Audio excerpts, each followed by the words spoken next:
বলে আপনাকে যখন দুশমনেরা ডান দিক থেকে আঘাত করবে, আক্রমণ করবে, আমার এই সন্তানটাকে আপনি ঢাল বানাবেন, বানাইয়া ডান দিকে ধরবেন রে নবী। আবার যখন দুশমনরা বাম দিক থেকে আক্রমণ করবে, আমার সন্তানটাকে আপনি ঢাল বানায়া বাম দিকে ধরবেন। আবার যখন আপনাকে সামনের দিক থেকে আক্রমণ করবে রে নবী, আমার সন্তানটাকে ঢাল বানায়া সামনের দিকে ধরবেন। আমার সন্তান যখন কাফেরদের ইহুদিদের আঘাতে ঝাঁঝরা হয়ে যাবে, তখন আপনি নবীও সুরক্ষিত হবেন আর আমার সন্তানটাও শহীদ হয়ে যাবে। অর্থাৎ হযরতে বেলাল কি বোঝাতে চায় রে যুবক? বোঝাতে চায় জিহাদের জন্য বের হও, যার কাছে যে অস্ত্র আছে নিয়া বের হও। তখন এই ঘোষণা যখন শুনলেন হযরতে বেলাল হাইয়া আলাল জিহাদ বইলা জিহাদের ডাক দিলেন। ঘরের মধ্যে একজন মহিলা চোখের পানি ছেড়ে দিয়া কান্না করেন। চোখের পানি ছেড়ে দিয়া যখন কান্না করতেছেন, তার চোখের দুইটা পটা পানি তার ঘরের মধ্যে 7 বছরের বাচ্চার গায়ে পড়লেন। পড়ার পরে ঘুমরত বাচ্চার ঘুম ভেঙে গেল। বাচ্চা তার মাকে ডাক দেয়া বলে, ও মা কেন কাঁদো? জানতে চাই। মা এবার ডাক দেয়া বলে, এর আগের বার যখন হযরতে বেলাল জিহাদের জন্য ডাক দিছে, একইভাবে আমি তোমার বাবাকে তৈরি করে গোসল করাইয়া তরবারি হাতে দিয়া বললাম জিহাদের ময়দানে যাও। এই যে আমার কাছ থেকে বিদায় নেয়, বিদায় নেয়া যে যুদ্ধের ময়দানে গেল, যুদ্ধের ময়দানে যাওয়ার পর আর আশা নাই, ওইখানেই শহীদ হয়ে গেছে। আর আমি আমার নবীর মুখে শুনেছি, যে ব্যক্তির সন্তান শহীদ হবে, ওই শহীদই সন্তানের মা বাবা আমার আল্লাহর কাছে বড় দামি হবে। ও নওগাঁ জেলার মুসলমান, আল্লাহর গোলাম, শহীদ চিন্তাটা অন্তরে ঢোকাও। এই চিন্তা কইরা কান্না করতেছেন।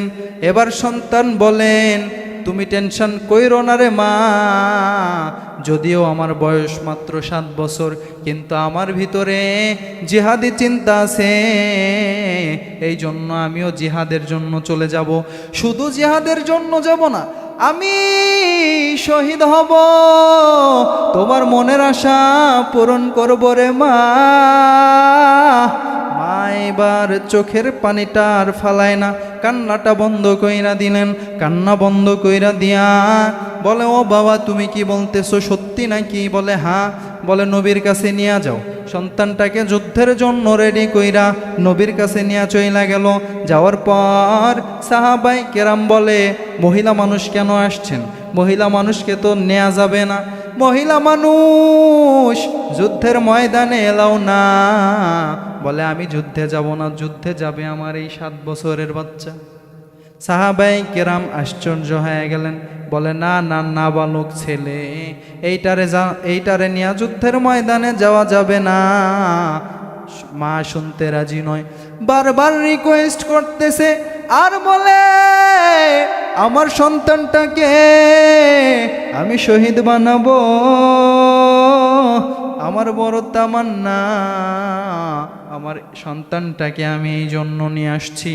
এই আলাপগুলা আমার নবীর কানে চইলা গেলেন। আমার নবী ডাক দিয়া কয়, এখানে পাঠায়া দাও। নবীর কাছে যাওয়ার পর বলে, কি হয়েছে, কি বলতে চাও?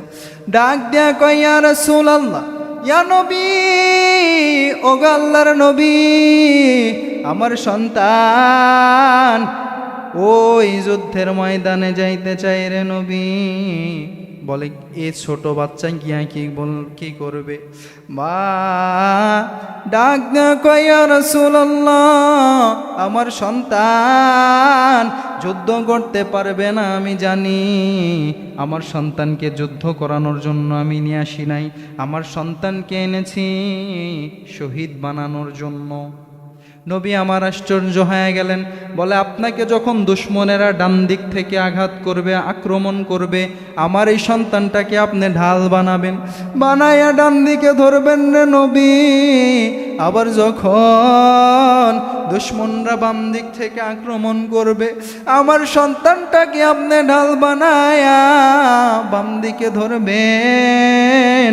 আবার যখন আপনাকে সামনের দিক থেকে আক্রমণ করবে রে নবী, আমার সন্তানটাকে ঢাল বানায়া সামনের দিকে ধরবেন। আমার সন্তান যখন কাফেরদের ইহুদিদের আঘাতে ঝাঁঝরা হয়ে যাবে, তখন আপনি নবীও সুরক্ষিত হবেন আর আমার সন্তানটাও শহীদ হয়ে যাবে। আমার নবী আশ্চর্য হয়ে গেলেন। তারপরেও আল্লাহর নিষেধ, ছোট্ট বাচ্চা 7 বছর বয়সে তো যুদ্ধে যাইতে পারবে না, এই জন্য আমার নবী মানা কইরা দিলেন। যখন সন্তান যায়, বাসায় নিয়ে যায়, তখন সন্তানটা আমারে থামাইয়া দিয়া ডাইকা কয়, ও মা দাঁড়াও, আমারে কই নিয়া যাও, আমি না তোমারে কথা দিছি, আমি শহীদ না হয়া বাসায় যাব না, আমি তোমার কাছে না ওয়াদা করেছি। ও মা, আমি আর বাসায় যাব না, আমি গাজী হয়া ফিরবো না রে মা, আমি শহীদ হয়ে আল্লাহর জান্নাতে যেতে চাই, আর তোমাকেও জান্নাতে নিয়ে যাইতে চাই। আল্লাহু আকবার বলেন। এই জন্য বলতে চাই, শহীদ হওয়ার চিন্তাটা অন্তরে রাখিও। শহীদ হইতে পারলে আমার আল্লাহর কাছে বড় দামি হয়ে যাবা। সন্তানটা আবার যখন চলে আসলেন, বলে না, আমি মানতে রাজি নাই, আমি গাজী হয়ে ফিরব না, শহীদ হয়ে ফিরতে চাই, শহীদ হয়ে জান্নাতে যেতে চাই। নবীর কাছে গেলেন, নবী ডাক দিয়া কয়, তোমাকে নেওয়া যাবে না, তোমার বয়স কম। আসলেই তো বয়স কম। কয় বছর? 7 বছর বয়স।